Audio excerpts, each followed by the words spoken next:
spirit from his body to the sick, and the diseases left them, and the evil spirits went out.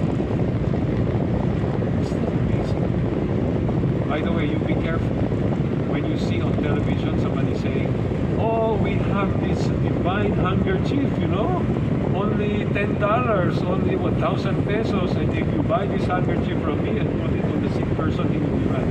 Please, don't be fooled. But we're talking about a very specific manifestation of the power of the Holy Spirit in the life of the apostle. Now you might be saying, will God do the same things through me? I'm not saying he won't. But we're not just talking about, evil spirits being cast out or sick people being healed. The application for us today, ladies and gentlemen, is called the Spirit-filled. You and I need to operate day by day, moment by moment, by the power of the Holy Spirit. Paul writes in Ephesians 5:18, "Do not get drunk with wine, for that is dissipation, but be filled with the Holy Spirit." Why? Because this is what the Holy Spirit does in Galatians chapter 5. But the fruit of the Spirit is love, joy, peace. If you stop there, parang sobra-sobra na. No? It's like, wow, Lord, love, joy, peace. I mean, where can you find that in this world? But wait, there's more. Patience, kindness, goodness, faithfulness, gentleness, self-control. Against such things there is. So folks, you and I are meant to be living the full life as instruments of God's power. I was told about another young girl, and at that time, she was sharing the gospel, doing Bible study with her classmates in school, but she felt a conviction. She said, I should be doing this more with my family.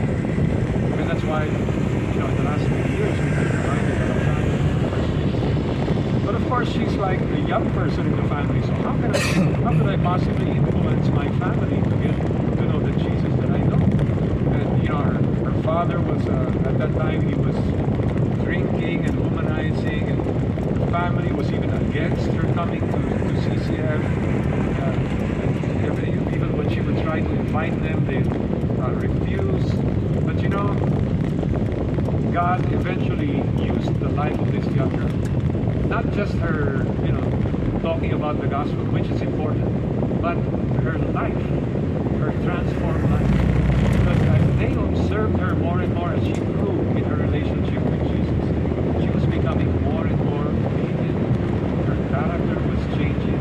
There was a time that she was in a relationship, not necessarily a bad one, but for some reason the family didn't like it. And when they told her that they were not exactly, crazy about her relationship, immediately, no arguments, she cut the relationship. And so their jaws dropped. And they said, what is happening to our little girl? In a good way. To make the long story short,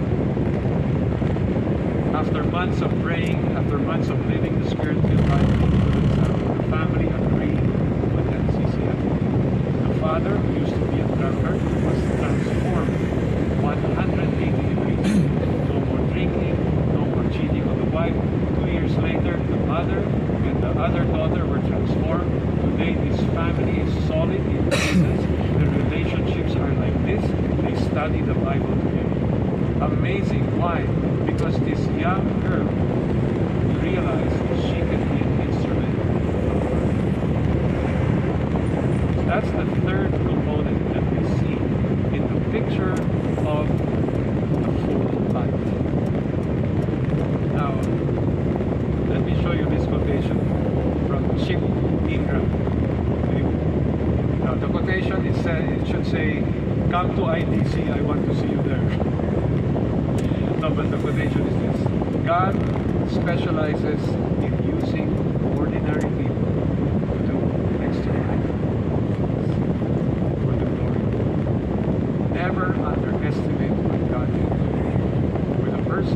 life is fully surrendered to Him and lives according to the power of the Holy Spirit. Okay. Recipient of God's grace, minister of God's gospel, instrument of God's power, servant of God's people. That's the last.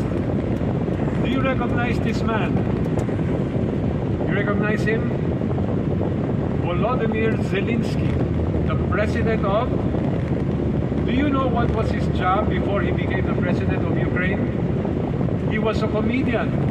And in an amazing irony, in the comedy series that he was in, he was a school teacher who became the president of Ukraine in the comedy. But you know what they say, sometimes life imitates art. And so he ended up becoming the real president of Ukraine. And now he's facing challenges that are beyond his imagination. But you know what? Something like that happened to the Apostle Paul. His life is an irony of God's grace, because he went from being a religious, arrogant, zealous person who believed so much in himself and his cause, to a servant, going about so many parts of the world, serving God, serving people, even if it meant not just his discomfort, but even his Here in verse 22, he says, "For this reason I've often been prevented from coming to you, but now with no further place for me in these regions, and since I have had for many years a longing to come to you whenever I go to Spain, for I hope to see you in passing and to be helped on my way there by you, when I have first enjoyed your company for a while." But what is Paul saying? Basically, aside from going around and preaching the gospel, the Apostle Paul would go to the Christians in many places. Why? Spend money, supporting himself, basically, most of them. And just to encourage them. Because there's no Viber, right? There's not even physical, I think we showed earlier. Nothing. He had to go by himself. Of course, he could write a letter, but it would take ages, right? And he wanted to see them face to face. But now, he said to the Christians in Rome, malapit na. The time for me to see you is near.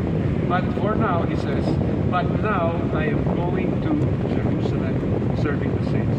Why? What was Paul going to do? What was so important?